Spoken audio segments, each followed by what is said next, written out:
morning. Welcome to Sunday Morning Sketch. This is Eric Whalen from Super Secret Project X. And this morning we're starting with a brand new sketchbook. It looks a lot like the old sketchbook because I bought the same kind and used the same duct tape. But now I have the magic of metallic stickers. It's kind of ridiculous, I know, but honestly I was having fun, so I don't care. So, I'm going to go in, I'm going to do the thing this morning, and due to my wife's very logical suggestion, I'm going to write the date at the beginning of this one, which is February 4th,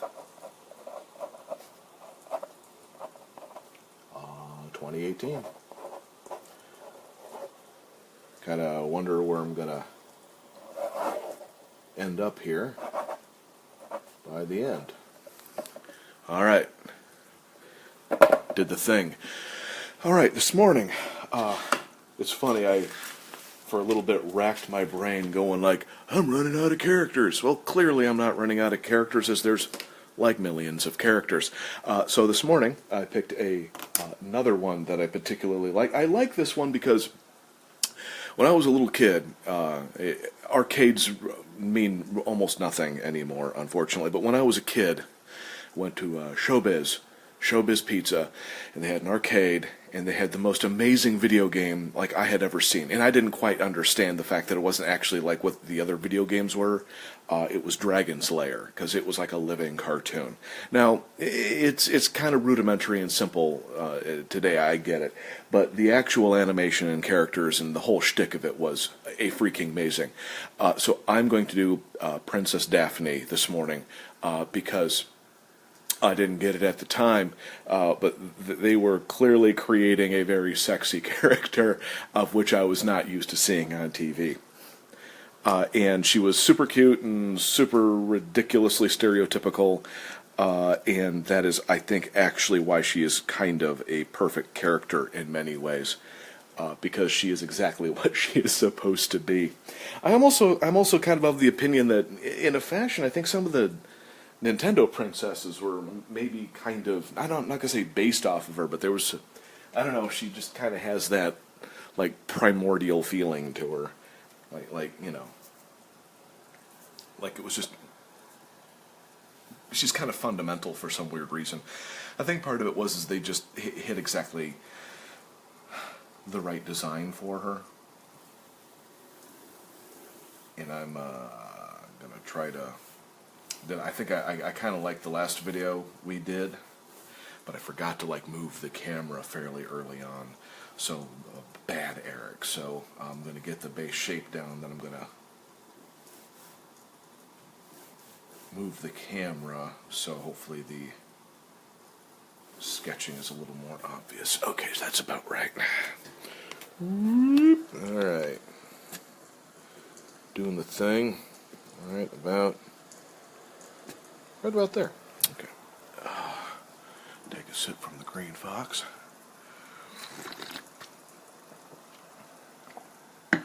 Finish off the hot cocoa, by the way, sweetie.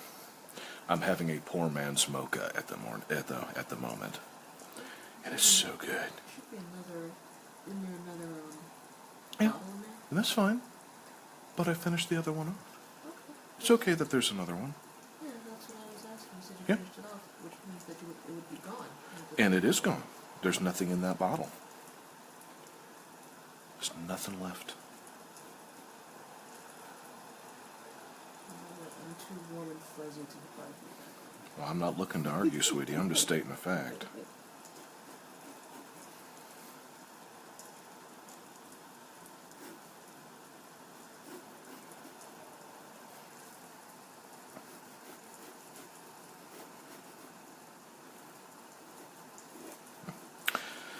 It's funny, I picked up some side work, working on some illustrations for a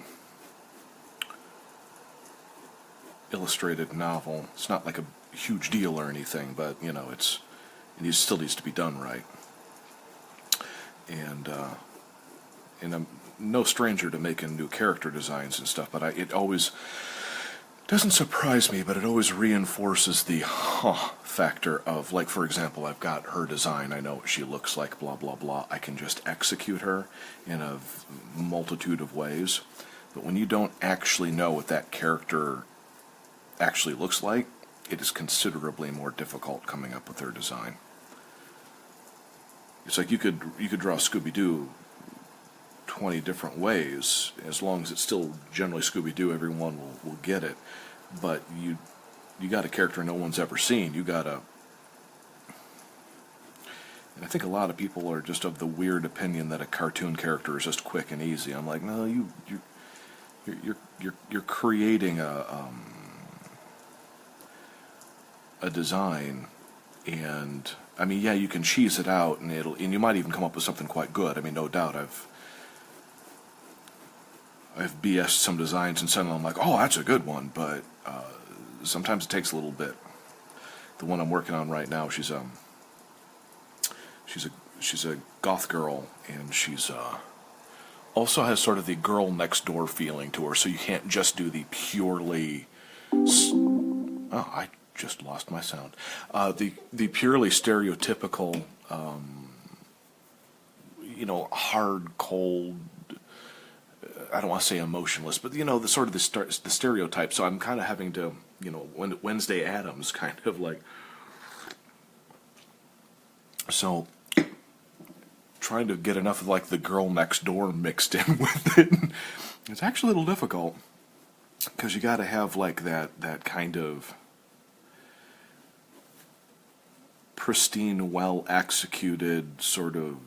Almost, God, is Victorian the right word? That sort of old style, not like the punky goth, but the sort of the well-dressed black, in the black dress and like sort of the Victorian jewelry kind of goth, and yeah, I guess that would be about right. So you can totally do that, and it's not like it's difficult, but then to get the actual design about right, it takes a little bit of time getting the eye shapes right and blah, blah, blah.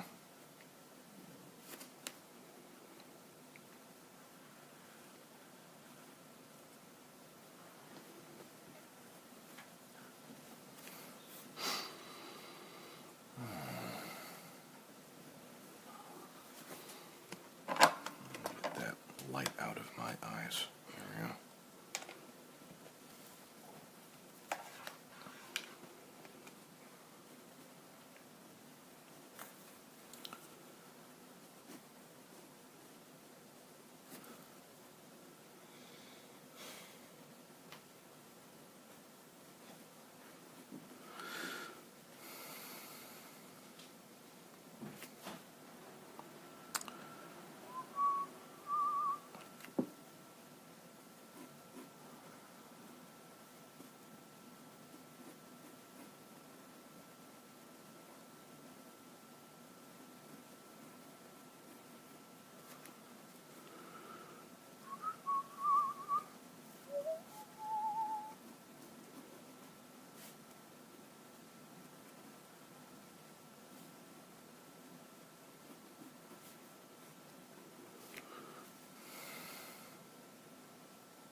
I'm going to take a little while getting the general shape down. She's sort of particular.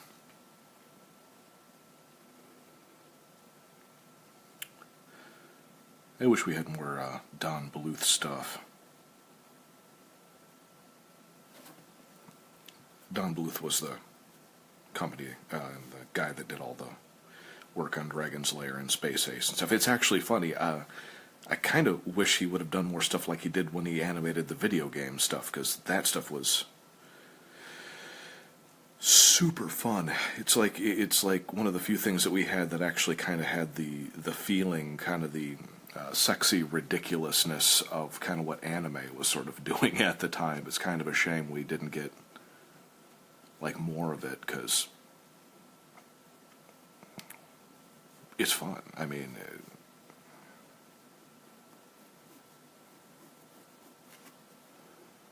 not everything has to be that way, but it's kind of nice that we get a couple things that way. Actually, kind of wish we would have had a Dragon's Lair or a Space Ace movie. I thought that would have been. Actually, kind of surprised we didn't get a Dragon's Lair or a Space Ace movie.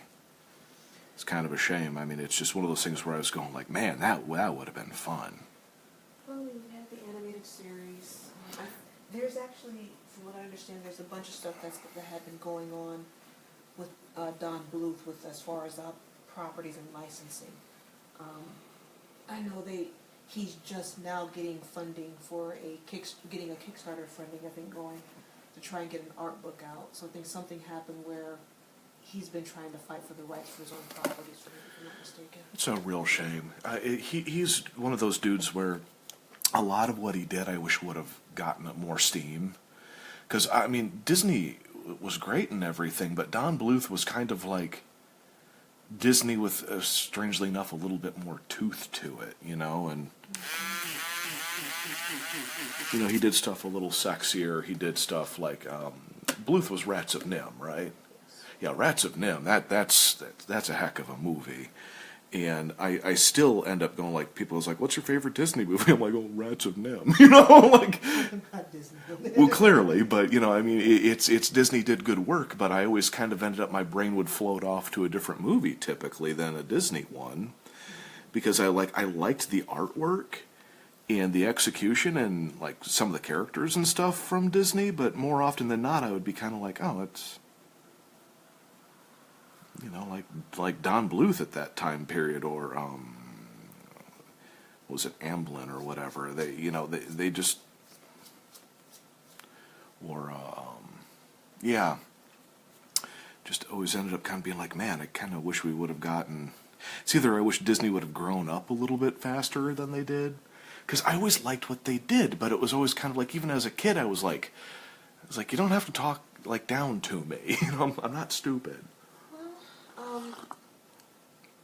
I think even with that, I mean, they did go, because it was the movies he directed, they did kind of go the all ages but more kid friendly routes. Mm-hmm. While Secret of Nim was one of his main staples, he went off to do American Tail and Mm-hmm. shoot, what was the other ones? American Tail, the dinosaur one, Land Before Time. Yeah, and those were fine. It just felt like, again, they were trying to stick within like this really specific kind of, I don't know, some of the stuff was like, as a kid, I thought some of the stuff was too kiddish. And that's not because I don't think kids should have kids' entertainment. Kids should most certainly have kids' entertainment.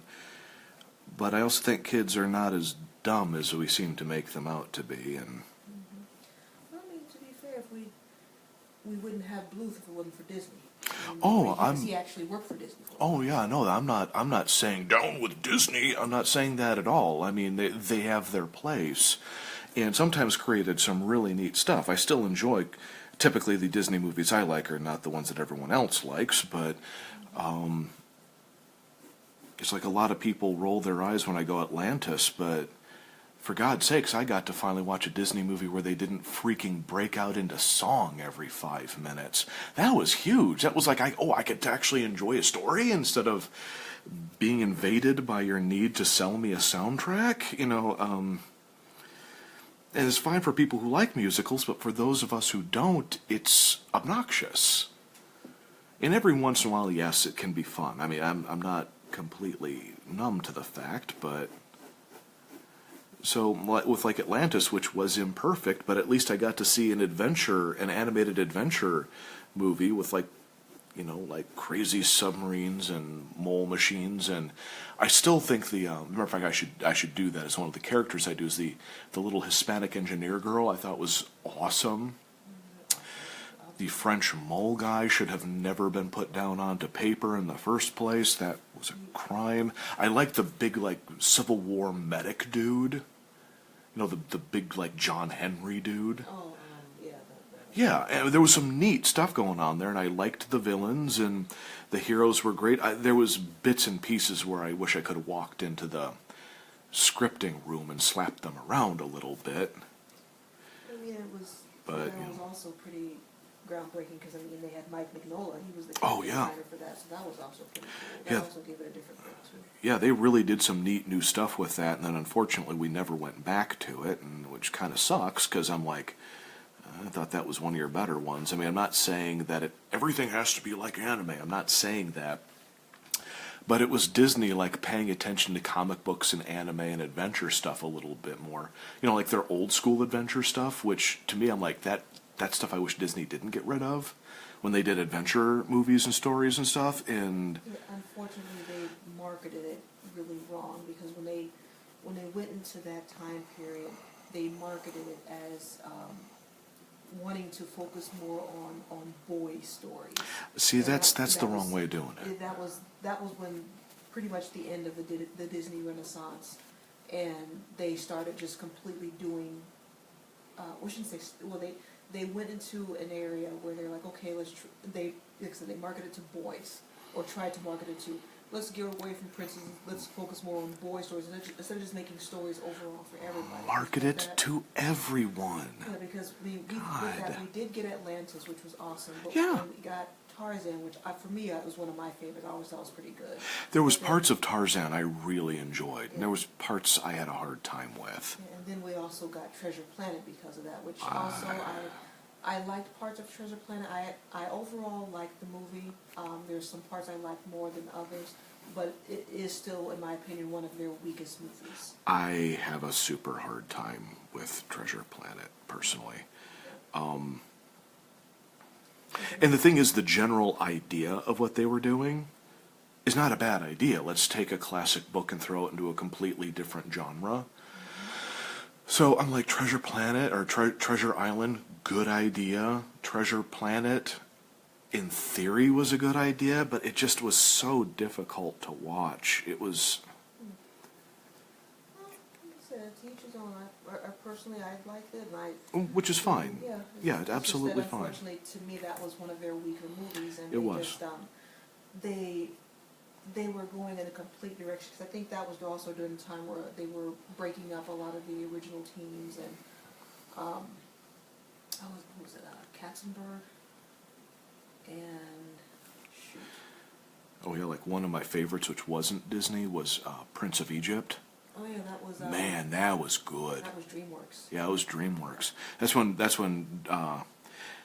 DreamWorks was really trying new stuff, and Prince of Egypt was freaking That amazing. was beautiful. It's And on top of it, they didn't try to take it away from the original content very far. You know, they were just like, no, this is what this story is. If you don't like it, don't watch it. I thought that was really good.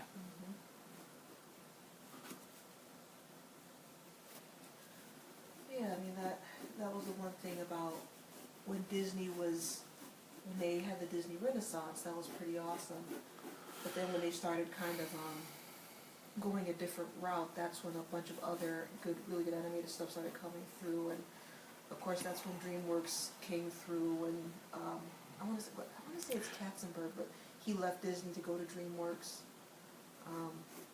and that's when DreamWorks started doing a lot of their stuff within like early to mid 2000. They started really pumping out really good stuff from there. We were going well for a while. It's like DreamWorks with Kung Fu Panda. You know, there were some issues in some of the movies, but I thought overall the Kung Fu Panda series was really fun. That was good. And Monsters vs. Aliens, I really enjoyed that. Wasn't brilliant, but I still stick it in from time to time. It's just fun. Nevermind. Oh, Megamind is... I'm still like, why do we not have more Megamind stuff? And now they just seem to be doing a whole bunch of stuff where I just see the commercials and I'm like, I just got no interest in this. And it's like, no offense to anybody who likes, what was it, Sing, or... I mean, that's fine. That's not DreamWorks. Okay, who is that? No, that's That was Sony, if I'm not mistaken. Sony. Okay, what was some of the recent DreamWorks stuff then? Trolls. Yeah, zero interest in Trolls. I can't even fathom why I would... Maybe it's a great movie, but it just looks just unwatchable. I mean, I'm trying not to be mean, but, oh, really? Trolls? Okay. I mean, that just screams we couldn't get a better idea, so we're getting a license. You know, whereas like Megamind or Monsters vs. Aliens was clearly like, we got an idea, whether you like it or not is irrelevant. We've got an idea and it's ours. Instead of, oh my God, was it Sony that did the Emoji Movie? Yes. I have a hard time believing that there's anything in that movie. And I'm saying right now, I haven't seen it. This goes against everything I say about you need to see something to have an opinion about it. But what? It's just such a terrible, like, cheap idea. It's like... With Sony, I am just really baffled by them because when you come in with something really good like Surf's Up. Sony did Surf's Up. That was good. The water effects and everything was absolutely Freaking amazing. And then they did Surf's Up 2. We don't talk about Surf's Up 2. I don't even remember there being a Surf's Up 2. Let's just say they got WWE people, like John Cena, to basically do the characters that we originally saw. And made it literally was WWE mixed with surfing. And yeah. I mean, I'm not against like pro wrestling stuff, but what a weird decision. Yeah, I love WWE stuff. I really do. But I think pro wrestling stuff, you could really have some fun movies and stuff based off of something like that. It's live action soap opera cartoon. Yeah, it's like muscle opera. Yeah. There's nothing wrong with that. You have to do it right, but But I don't think how they went from things like Surf's Up and Hotel Transylvania. oh, those were fun. Yeah. And then completely just kind of dropped the ball. I mean, several projects that they had, they completely scrapped because from what I understand, I'm still waking up here. Brain's It's okay. No, we're both like not fully there. Yeah, the corporate excuse was, well, the usual, we're taking this in a different direction. Which can sometimes work. Yeah, but when you had projects like Gennady Tartakovsky's his Popeye. That looked good. That was going to be through Sony. That would have been amazing. Yeah, Lauren Faust. She had a personal project that she was working on, starring Medusa. That was on there. That sounded like a neat idea. Yeah, and they completely killed that also. Of course they did. And the thing is, those two, they know each other. They're actually close personal friends. And to hear their stories of, yeah, we had these great ideas, even with our history and the things that we did, they didn't trust us. That's so weird. See, that's what that shows me an extremely weak business person. Right there. That right there is the kind of business person you get rid of. Somebody who cannot trust what the experts get. You got Tartakovsky with Samurai Jack and the Fosters and Clone Wars and all this, and Powerpuff Girls, all the stuff that he did. Yeah, the dude's kind of a legend at this point, and he's not even that old yet. Yeah, and I mean, with Powerpuff Girls, he was one of the main showrunners, even though that was created by Craig McCracken, if I'm not mistaken, who is Lauren Faust's husband. And it's like, and Lauren Faust herself, she met her husband through Cal Arts while they were working on a lot of the stuff with Cartoon Network. And so it's like, you have all of the stuff that they did, and of course with her, My Little Pony, one of the biggest things out there right now. Well, yeah, and the thing about My Little Pony is whether you like it or not, you have to be in awe of her taking an old license that very few people cared about anymore and really reworking it and still being My Little Pony. And it doesn't look anything or act, to my recollection, anything like the original show. It has a few of the elements of the original Yeah, show. some of it. But she basically took a property and breathed so much new life into it. When the original creators, like a Bonnie, what is her name? Bonnie Zachary, one of the original designers for the toy line and stuff. Where basically she created My Pretty Pony at that time in the 80s. Small pretty pony. Yeah, well, she's not pretty, but that's pretty. Small pretty pony. When she herself goes, oh yeah, I love what she did with it. When Yep. the original creators put a stamp of approval for stuff and just says, That says something. this is really awesome, then you're on the right track with something. And then to basically have your projects that you've been working on stopped by some corporate know-it-all who just goes, oh no, I mean, Lauren Faust, she's been trying to get Who's her- this Lauren Faust person? the Super Best Friends Forever shorts that were on the DC shorts that came on for a while.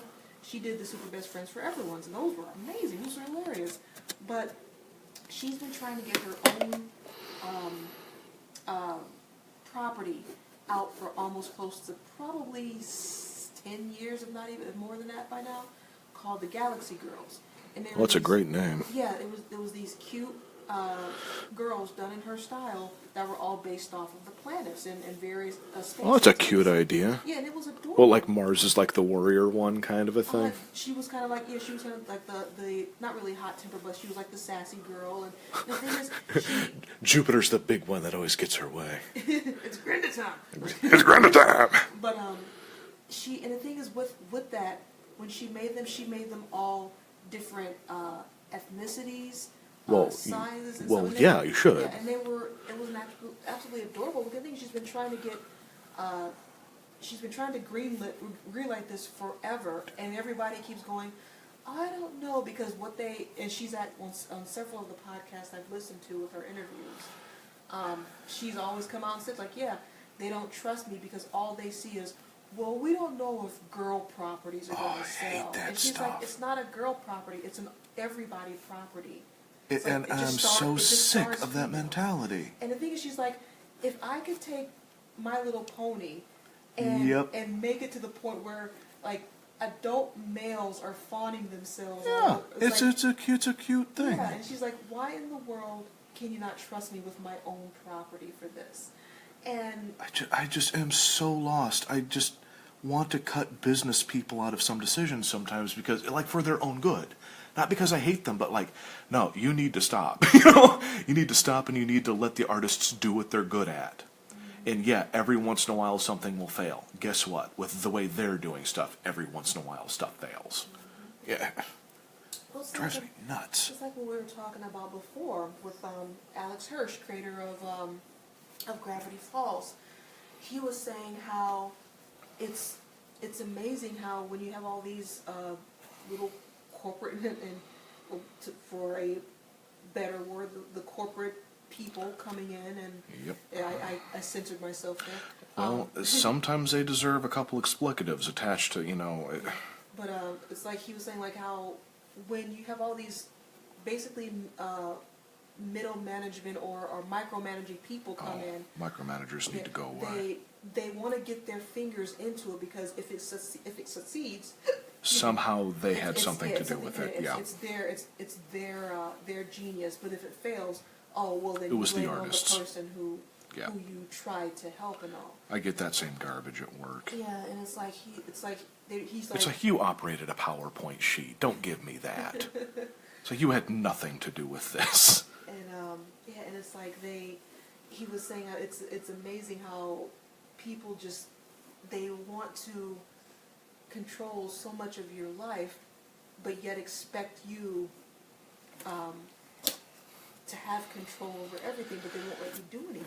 It's like, let me be the creative that you hired me for. This is the problem we actually have at work is we've got, and like at management of all levels, and it's not everybody, but too many, which is old American corporate, which is we have to micromanage just everything. And then we wonder why everything takes so long, why things fail, why the artwork just makes no sense, why all this... and it's just, you can't that's a sign of not a leader. Leaders do not micromanage. There is no such thing as a leader who does. Period. That is not what a leader does. And that is at best, symbol of a piss poor manager, because that's what piss poor. There's no such thing as a good manager that micromanages. It does not exist. Micromanagement is a lot like, to me, it's not as bad as, but it's close to as bad as sexual harassment. It is inappropriate. It ruins everything, morale wise. It's bad. It is super hyper awful bad, and we got people who just cannot fathom the fact that they themselves should actually be doing less work by not micromanaging. It's the weird thing. It's like, no, you can actually do less work. You don't have to be working over the weekend. You're working over the weekend and you're going home and working because you are in other people's business. Let them do their jobs. And so you can go home. And I've actually heard some of them actually like, man, I wish I didn't have to work so many hours. In my head I'm going like, then don't. And then they look at me like they want some pity or something, and then I look at them like they're ridiculous. I'm like, then don't do it. I ain't giving you pity. You're the one that's volunteering your time to basically make everyone else's lives hell. I'm sorry. I've got no pity for that. As a matter, like I said, it's almost as bad as sexual harassment. It's a terrible, awful thing to do. And oh my God. And that's what these big artists are bumping into. A bunch of businessmen who think they need to get their freaking fingers in there, and meanwhile they're just gumming up the whole operation. God, that drives me nuts. It really does. It's God.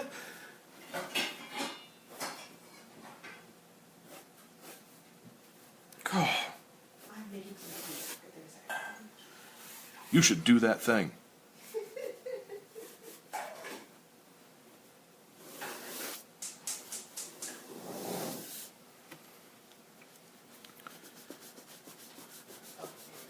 I wanted some hot tea. Woo-hoo!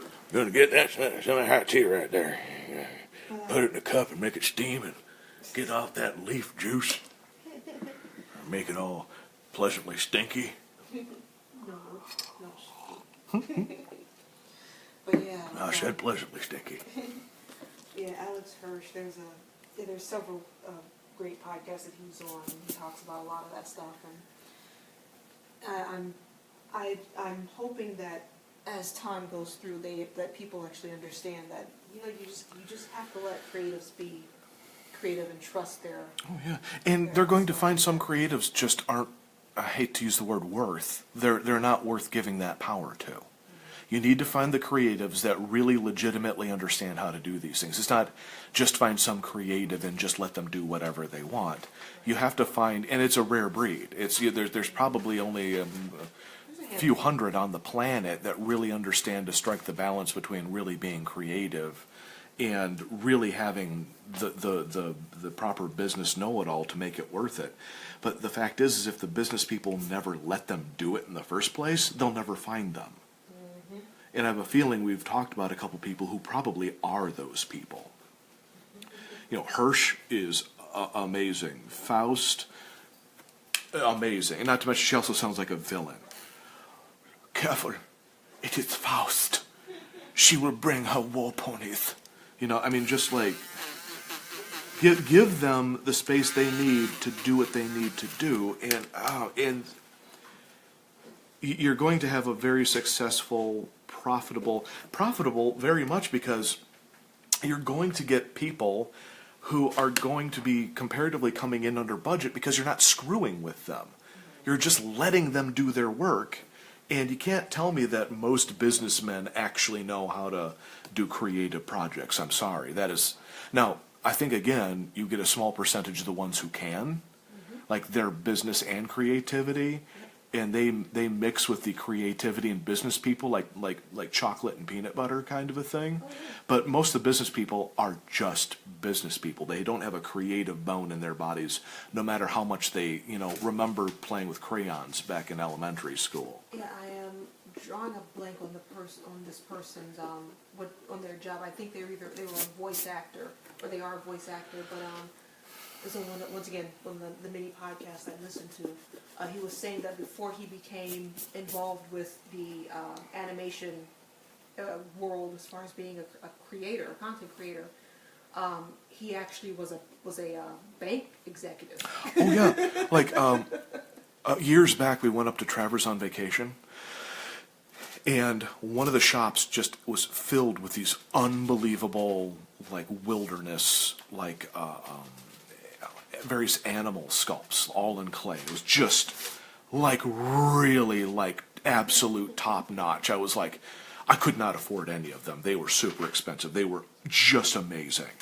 And I was like, who did these? And the lady run the shop goes, I think she was the wife or the business partner. Anyway, she was like, oh yeah, blah, blah, blah did it. Yeah, he was like a business manager or a lawyer or something for years, and then he just gave up and decided to do this. I'm not saying people like that don't have artistic abilities. I'm not saying that at all. I'm just saying that just because you're a lawyer or an accountant or a manager, that means you know everything about art is a super weird thought. It's like, look, if you know about art, you know about art. Period. You could be a business person, you could be a golfer, you could be a surgeon, you could be a smoked out hippie, you could be whatever. No, seriously. You'd be whatever, you know. But the business people that just kind of step in and just kind of whip their junk out on the table, you know. Yeah, I know everything. You know, it's like, sorry. I've actually dealt with guys like that, and they lost my respect immediately, and I just stopped listening to them. And they're like, well, it's like, don't you respect me? I'm like, honestly, not really. Because on a business level, that maneuver right there is a bad business maneuver. Because and since then, a couple of them that have done that to me have regained my respect again because they changed their tactics, and I'm like, okay, this works now. And I won't name names, but I have some people at work where I'm going like, just don't even listen to this dude. Since I've reworked that, because I'm like, no, now he's getting it, now she's getting it. They've learned, they've evolved, blah blah blah. You know, but at the time, some of them came out and did stuff where I'm just like, nope, nope, that don't work. I'm sorry. And they're like, well, you need to do this and do this, and you need to do that, and blah, blah, blah, work all these hours. And I'm like, you are aware that everybody already is working overtime. Yeah, but you need to work more. And I'm like, that's not a plan. That's the antithesis of a plan. That is you got nothing better to say, so you're resorting to everybody having to work redonkulous hours instead of having a plan to fix it. And it's never planned. That is when things have failed. When everybody needs to work ridiculous hours for years on end, that is your plan has failed. It just is. I have nothing else to say about that. That's you have failed as a leader. You have failed as a manager. You should be taking the amount of time it takes for what needs to be done to literally be the amount of time it takes for everybody to naturally do it. Not, I want to see corpses in 6 years from me overworking but hey, we got work done. Here's a couple bucks for your life. You know, no, I'm sorry. That's in every circumstance, that is not a company or a person that you should respect or be working for. Yep, because when you think about it, the moment you keel over from that, your job will be available online before your obituary will. I mean, it's so weird. It's just like, I kind of feel for them because I'm at a lesser position than they are. And creatives are just, I don't care what any of the business people are saying, most creatives are not respected. And you would not have that business without them. It's like not respecting your auto mechanics. And you run an auto mechanic chain, you know. It's like, do you really honestly believe you'd be anywhere without them? Because if you didn't have them, you'd have a whole bunch of empty garages and customers not getting their cars worked on. So I always end up looking at that stuff going like, really? Yeah, I don't care if you're paid 6 figures and you wear slacks. I just don't care. You can't do any of this stuff without these people, so you better be taking care of them. I just feel for them. That's just having to work for a big corporation that doesn't even understand what they do. Sony not doing Popeye or not doing Lauren Faust stuff because they don't trust those creatives to do their jobs. It's just freaking ridiculous.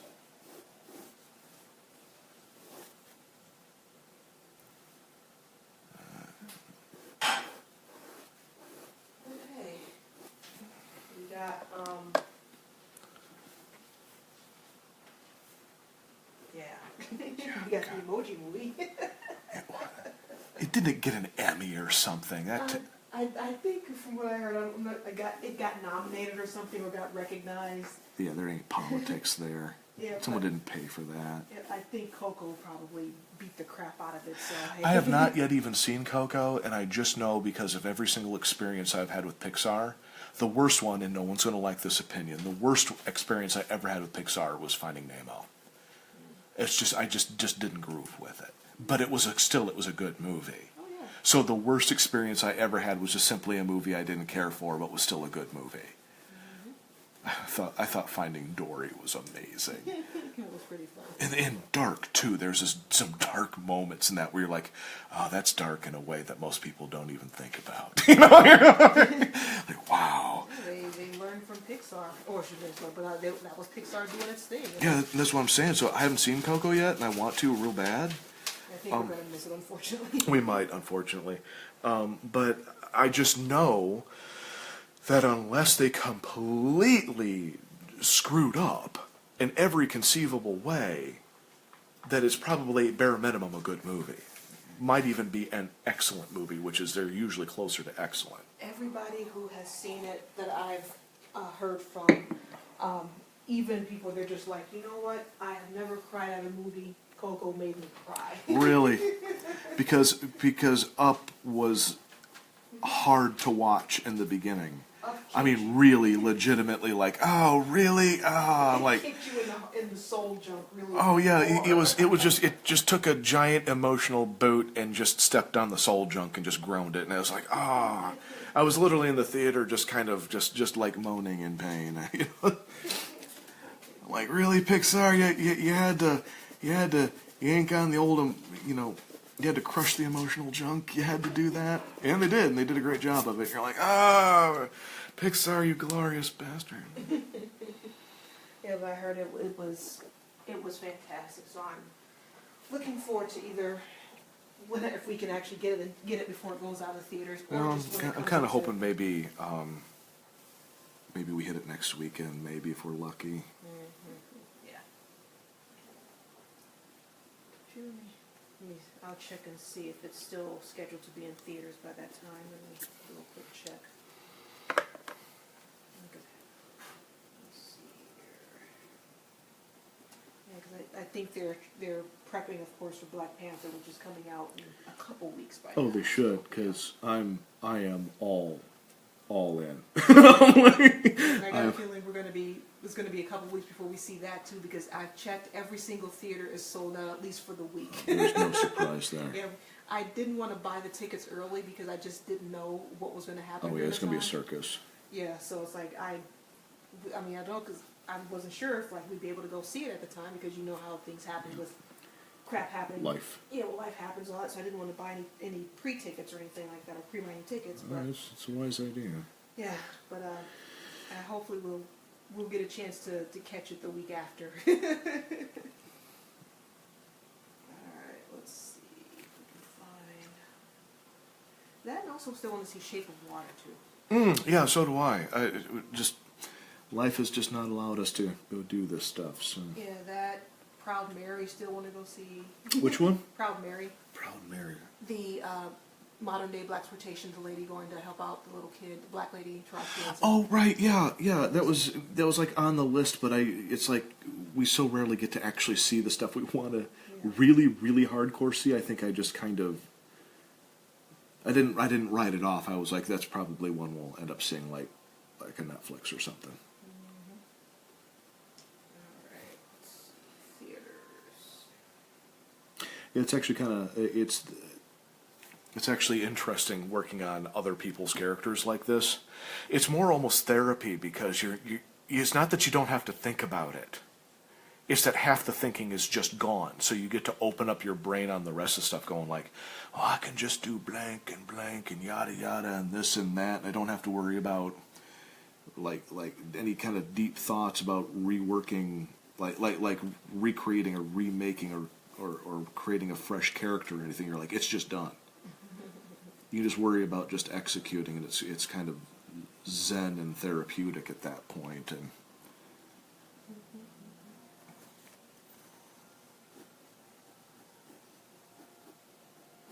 Come on, really? yes, And Fandango on the iPad being kind of a jerk, so I have to wait until to check it out on the phone.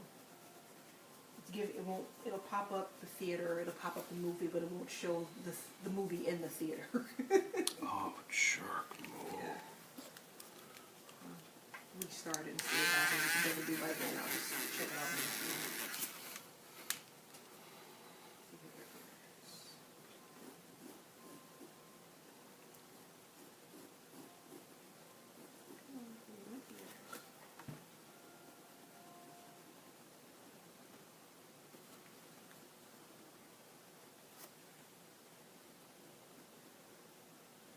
I was looking up Daphne stuff.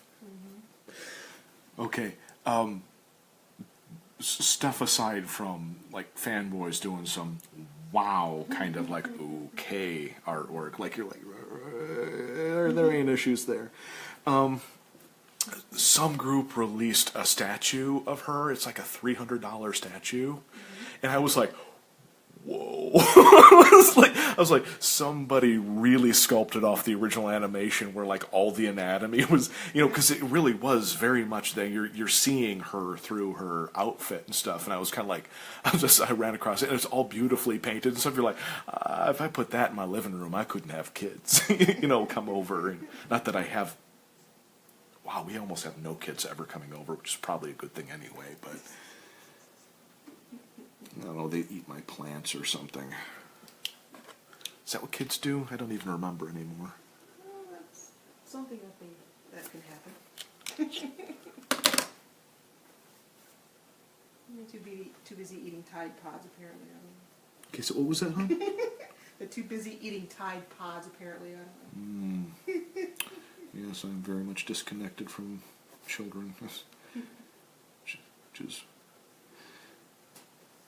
with like one or two exceptions. Actually, two exceptions.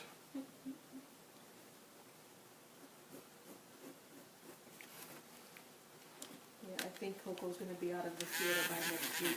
Oh, that's a shame. Yeah, they have dates for today. Yeah. I'll have to check again because it's not acting right on the tablet here, so I have to check the phone.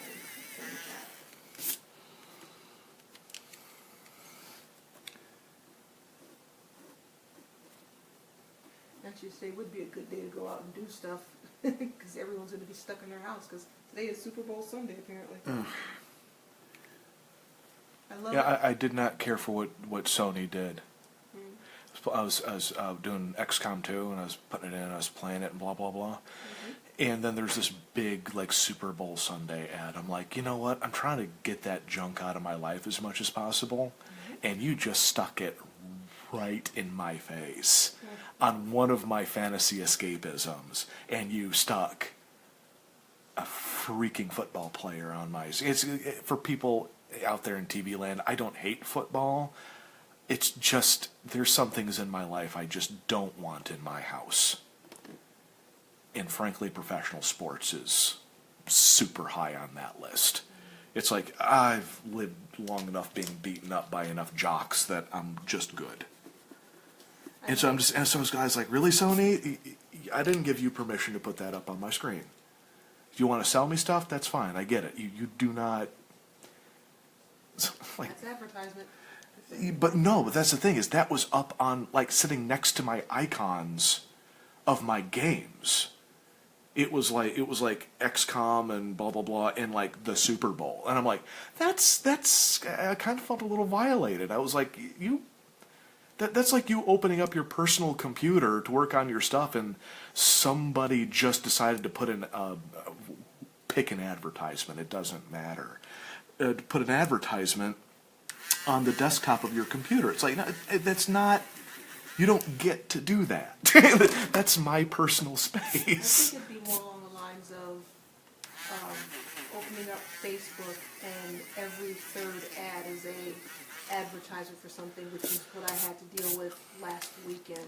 Yeah, but you kind of expect advertising on Facebook. You don't expect advertising. Well, I do. I see advertising all the time on Facebook. I have for years. But on my game console, I'm like, you just stuck an advertisement in my. I'm like, I paid a lot of money for this game console, so I shouldn't have to see advertising. I'm like, what are you doing? On top of it's for the freaking Super Bowl. I like what some people are doing. Instead of Super Bowl, it's going Superb Owl. And so they're making memes and pictures of these glorious owls and posting pictures of owls. I'm just like, I can get behind that. I'd watch if they put a big owl special up. Yeah, I'd be totally like, yeah, show me some more of those superb owls. That's amazing. That's Hallmark, and Hallmark has taken the cue from Animal Planet, because Animal Planet has the puppy bowl when it comes on, and yeah, so I love that. now Hallmark has taken. I think this is like either the third or fourth year they now have the kitten bowl. Yep. I mean, really, who would watch football over kittens and puppies? I mean, kittens and puppies are. A big chunk of America. Believe it or not. Yeah, but that's them. That's not me. Yeah. That's their damage, not mine. You know.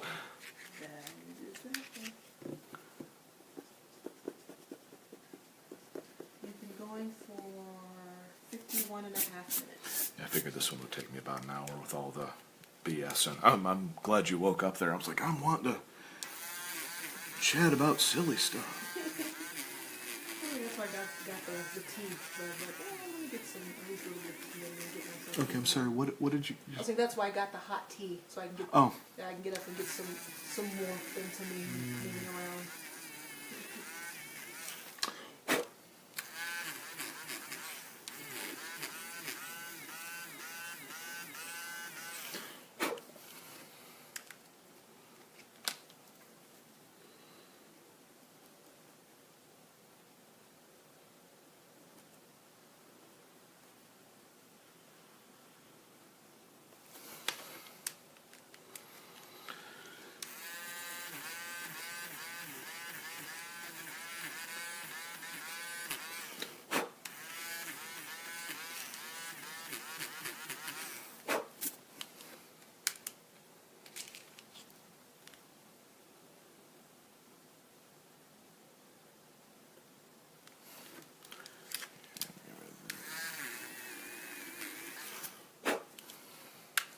Yeah, that's better.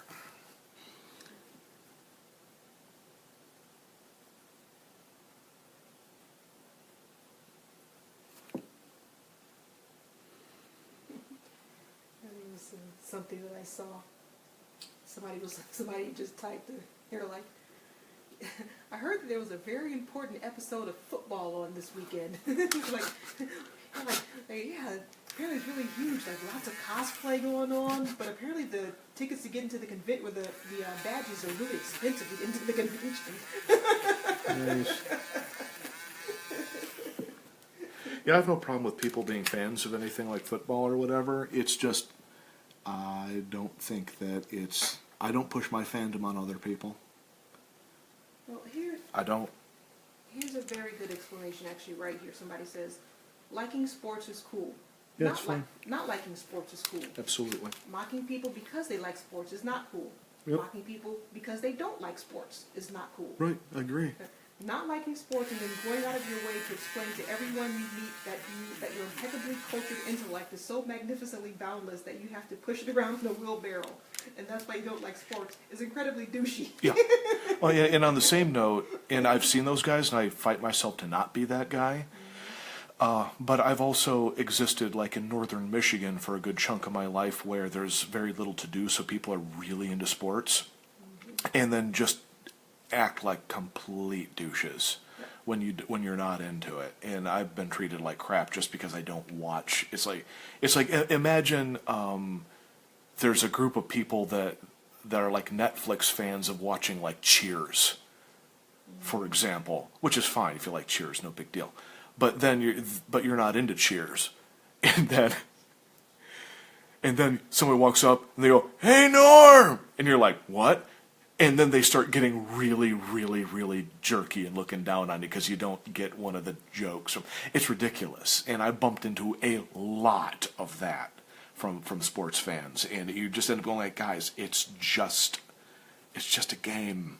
It's fine that you enjoy it, but it's just a game." I had that happen to me on Friday when I went to get my allergy shots, and one of the receptionists, really nice ladies who work there, and we always chat and have fun and all that. She's like, "So, you preparing for the big game this weekend?" And I was like, "No, I'm not. Like I'm not really a big football sports fan. Like I like sports, but it's not my thing." And she it's the usual awkward silence that follows afterwards because they don't really know what to talk about. And I was like, "It's cool. Like, It's fine. We don't have to talk about stuff. Yeah, it's like we don't have to talk about sports or anything like." So Dad's not into sports either, and so when he was the VP of Salamander Tech, he was like, "Yeah, so all the people that I bump into, which is what is it? It's like the three things that you talk to business people about that when you don't know anybody is weather, sports, and something else. I forget what the third one was." He's like, and it takes about a minute to talk about the weather, and the other one doesn't take very long. But then they typically will just talk about sports for like 45 minutes to an hour. And I don't get it either. But hey, it's whatever your freak thing is. And he's like, and I don't know anything. And I tell them that, and there's always awkward silences, like he's being rude. And that's what I'm talking about. It's that double standard where you're going like, no, there should not be a double standard here. It's okay to not like sports. It just is, And it's hilarious because you know me and me being the weather nerd. Yeah. When people start talking about the weather, I go into it because Oh, yeah. I know about that stuff. Yeah, And then, you like that stuff. And then seeing them get kind of awkward out about it, it's just like, now you know how I feel when it comes to sports. Oh, yeah. And the thing is, I actually do know about sports. I just don't care to talk about it because it's just not my thing. Like I know all about like a lot of the stuff that's like a lot of the current stuff. I don't know because I just haven't been following it. But general is like I came from a sort of sports family. I had members who played in sports. I myself I did track for a very very short time growing up and all that. And I mean, and the thing is with sports, the sports that I like, most people are just like, "What?" I like martial arts. I like watching martial arts. I like watching the extreme sports like the skiing and the skateboarding and rollerblading. I like watching that kind of thing. See, that stuff's a little bit more interesting because it's not guy hits ball, guy runs around shape. Or guy catches ball, guy runs down shape. It's not my team versus your team, Yeah, my tribe versus your tribe. It's actual people doing amazing things. pushing themselves to their own limits and stuff. And that to me is at least I can understand that. That's something where I'm like, wow, look at what that dude just did. As compared to, we hate those guys in blank city, blah, blah, blah. Go my animal. And then they wait. And I'm like, I'm sorry. I don't really have a tribe. I have places that I like let's just say Michigan. I like Michigan. That has nothing to do with the stupid sports stuff. I just like Michigan. It's where I grew up. I like Michigan. But why in the world would I sit there and go like, Florida sucks, go Michigan? Who cares? I don't understand how. I don't even understand that mentality. I watched. It's so bizarre. I saw a video of apparently whatever sports teams are playing today. Patriots versus the Eagles. New England versus Philadelphia. And To find out who's more patriotic. yeah, that's pretty much it. Yeah, and the sad thing is like there was like from either last week or the week before there was a guy for the Eagles, like a fan of the Eagles, had on his green jersey, was walking into the stadium or something like that, and people were physically booing him and throwing stuff at him because he had on a green jersey. Yep. And it's like, wow, No surprise. like really, like he's supporting. He's one of your fellow citizens. Yeah, and He's a human being, and that's how you're treating him. And yet people will be the first to point and say, "See, look at those animals over there," but yet you do crap like that. That's the hypocrisy I had always seen. And it's not everybody. I get it. I know this, but it's too many is the problem. It's way too many. And before everyone goes, well, you can't say that about sports people. No, I'm talking about fans. I'm talking about fans, period. I was, and I rarely comment on stuff on Facebook, but there was a share your most share an opinion of anime that nobody will agree with. So I literally said what I thought of Evangelion, and whether I'm right or not is irrelevant. That's my opinion. It's my opinion. And a whole bunch of people just dogpiled on me. Nasty, me, and I'm going like, gee, you know what? I happen to like JoJo's Bizarre Adventures. I happen to like a whole bunch of other shows. You can have whatever positive or negative opinion about those things are, and I'm not going to treat you like that. And a lot of people like, oh, you know, he's just trying to be, what was it? For the edgelord? Whatever that is, edgy or what. I'm like, I'm not being edgy. That's what, being edgy is sharing your opinion. I mean, I had no way of responding to these people because I was just going like, that is the weirdest damn thing I've ever heard. And you can't say that because they think that I'd be like trying to troll them. Matter of fact, one guy said, oh, he's just trolling everybody. I'm like, I'm not trolling people. I really don't think Evangelion was a very good series. I just don't. I'm sorry. And that's what you get when you get a bunch of diehard people who have opinions on the internet who think that everything they say is right. That's literally what it is. And they say, and that mentality has been fascinating to see come out within the last 5 years or so with technology coming as strong as it has been when it comes to human interaction, or I should say human connectivity and stuff, not interaction, because we're not really interacting with anybody. We're just spouting words to keyboard warriors, whatever. Oh, the funny thing was, and I got to a point where a couple people made points and I responded, blah, blah, blah. And some people were just saying things about what I said that I didn't even say. So I was like, I'm not getting into this. But there was one thing that at the end of it, I was just like, well, let me see what other people reacted to my post. Okay, my post, and I'm not going to remember the right number, I just don't recall, but it was a massive, massive number. It was like 60-some people were like, yeah. Like I'm not like, oh, I'm all a titter because people, but I'm like, no, clearly I'm not the only one who has this opinion. Yeah, and meanwhile, all the people that were complaining about what I had to say were a very tiny percentage. And so it's not like I'm an edgelord, whatever the hell that is. I'm not like trying to be anything other than sharing my opinion. And what was the point of even putting the post up in the first place if you weren't going to share your opinion that, quote, everybody didn't? And that's what I mean. I'm not looking at sports fans saying this stuff. I'm saying fans, period. I was a huge fanboy when I was younger. Now that I'm seeing what really fans are like, what it's turned into. I think what it always was, to be honest, with the exception of a tiny percentage of people that got their heads on straight, it's just, I'm sorry, I'm not trying to be mean to anybody. I'm like, you all scare me, you know, in like, I play video games. I read books and comic books and cartoons and movies. I am a fan of this stuff, but it gets to a point where I'm like, you know what, my opinion is just my opinion. I'm not going to sit there and be mad at people, and degrade them because their opinion doesn't match mine. As a matter of fact, I want them to disagree with me. Not because my ego or whatever requires it, because that's reality. Yeah, and sometimes stuff like that actually is a very good catalyst for an actual good discussion. And the thing was, is a couple people really legitimately said some interesting things, while everyone else just literally had feces falling out of their mouths. And some of which I loved was the different kinds of awfulness that there was. There were people in there that were accusing me of being pompous and arrogant and blah, blah, blah. Meanwhile, their responses were worded in a pompous and arrogant way. And I literally was like, I can't respond to any of these people because they're not even listening to what I had actually even said. That's pretty much, You know? that's the internet in a nutshell. It's Literally- just sad. And when you get a bunch of, it's like what I said earlier this week, or earlier I don't late get last it. week, was there are a bunch of angry, hurt people who they're using the internet as their therapy. Or not even as their Yeah, therapy, as I can see that. basically their sounding board.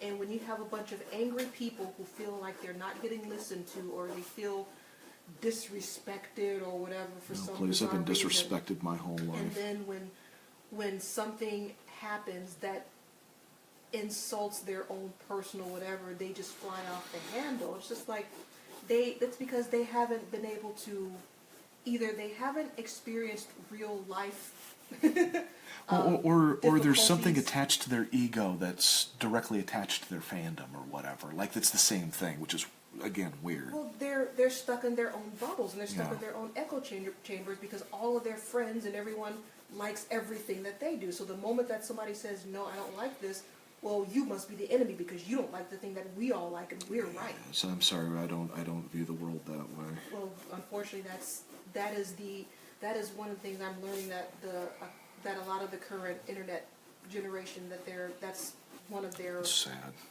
I don't want to say mantras, but that's one of the things that's been popping up a lot as far as a common denominator. And I think once they get old enough to realize that's not how it is, they'll realize it. But unfortunately, the internet is just showing a lot of their young stupidity. Well, I had this was years back, the last major Olympics. Don't ask me which one. And I think the Olympics are fine. Couple years ago. It was a couple of years ago. But I'm not wowed by it. I'm sorry. I'm just not these. your And that's the thing is I get that. It's just not my thing, and I'm not really judging it. I'm just simply saying that, look, I have the right to not be impressed by, we'll use Phelps, to be impressed. Great, he's a great swimmer. That's wonderful. Yep. And he's got an amazing physique. But on the same note, so did the, 12 other people he swam against? So did the 100 other people that didn't quite make it in. So did the 500 people that didn't. And in many cases, the differences between them were a couple seconds. So it's, or less than a second. So it's like, oh, he's the greatest by a thousandth of a second or whatever. I'm like, that's pretty much it. and I'm like, well, that's great. I'm sorry. I have to give all those people credit. I'm just like, so what? You found somebody who's slightly better than a couple hundred, if not a couple thousand other athletes who didn't make it because of just, some cases even just genetics. Like their legs weren't 1% longer or whatever. It's like, I mean, it's neat. I'm glad that you guys all enjoy it, but you can't expect me to just be in awe. I'm sorry. I'm especially when you've got like scientists and people out there that are really doing very incredibly difficult things, and I'm like, okay, you throw a ball, great. All right, that's Daphne, Princess Daphne. I think I might do Space Princess Kimberly next time, which was actually my original intent, and then I saw Daphne and went, no, I'm doing Daphne. All right. She turned out kind of cute. It's not bad. Could be better, but not bad. Alrighty. Everyone have... I think that's a pretty good entry for our first one. Alright. Everyone have a good week. Let me do the old... Give it the old Rogers. The old Mr. Rogers. Put my stuff away. I'm going to change my sweater. Blah, blah, blah. Anywho, everyone have yourself a good week. I will catch you later.